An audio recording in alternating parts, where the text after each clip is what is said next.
Mety efa hitanareo ta vidéo fa na zazakely izay nisy an'ireto fepetra reto izay zareko aminareo eto anankidimy ilay izy alohany fitsidihana tera-bao rehefa misy tera-bao. Voalohany milaza mialoha rehefa hitsidika ohatran'ireny hitsidika olona rehetrarehetra ireny ho avy aloha ho avy izay zavatra tsotra kely zany fa tsy tonga anao dia dododododo ilay improviste be faharoa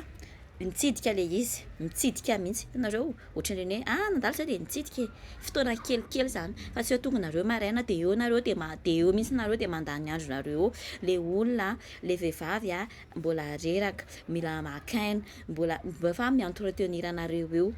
tsy fanalam-pomba no tonga ao nareo dia indray tontolo andro nareo manontolo hijanonanareo amin'ny tera-bao. Fahatelo tazomoanareo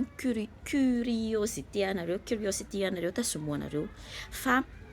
atsao safidin'ny fianakaviana ny ankohonana izara aminareo izay zavatra tiany zaraina aminareo ary tsy zara aminareo izay zavatra tiany kobonina satria zay privacy an'zareo ilay izy dia atsao zay fa tsy anontanianareo daholo ty voapasy césarienne test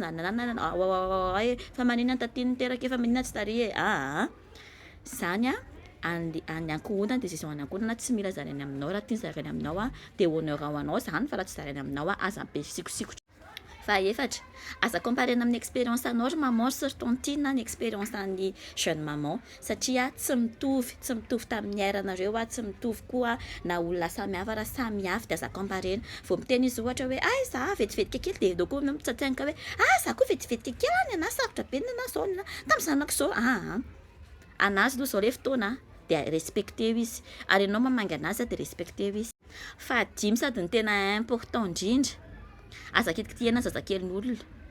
mangataka lalana ianao raha te hitrotro anazy honneur ho anao zany raha omeny indray aman-dreny izy na hitrotro anazy raha tsy omeny dia atsao safidiny aza raisiraisina ny tanany zanak'olona aza kitikitihana ny tarehany aza midongy an'izany fa raha omeny anao zany dia honneur ho anao fa raha tsy omeny anao respecteo.